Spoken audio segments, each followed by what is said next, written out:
In this video tutorial, I'm going to share to you on how you can fix the Windows Update error code 0xc1900223 on your Windows 11. So let's get started.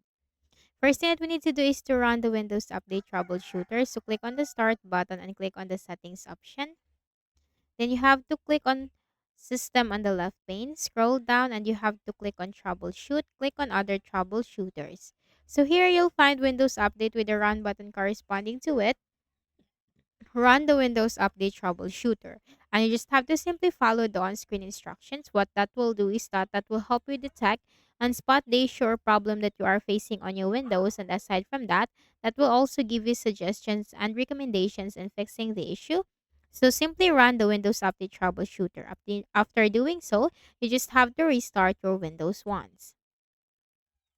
Next method is you can also disable the VPN software on your Windows 11. After disabling the VPN software, go to the Windows search bar and type CMD. On the right pane, click the option Run as Administrator. We are going to run some commands in here. Do not worry, this will be posted in the description section of this video. Type ipconfig space forward slash DNS. Hit enter. Type ipconfig space forward slash register DNS. Hit enter. Then type ipconfig space forward slash release. Hit enter. Then type ipconfig space forward slash renew. Hit enter. Now type exit. Hit enter. Then right click at the start button, shut down or sign out, and restart your Windows. So if this video is valuable, do not forget to hit the like button and subscribe to this YouTube channel so we can produce more useful tutorials for you. Next method, go to the Windows search bar again and type CMD.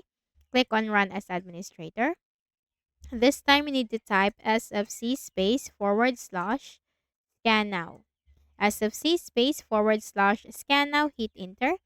The system scan will begin, so you just have to wait for the process to be completed. Once this is completed, just simply type exit and close the command prompt window.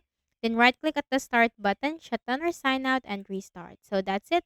Again, do not forget to hit the like button and subscribe to this YouTube channel for more tutorials like this. Thank you for watching this video.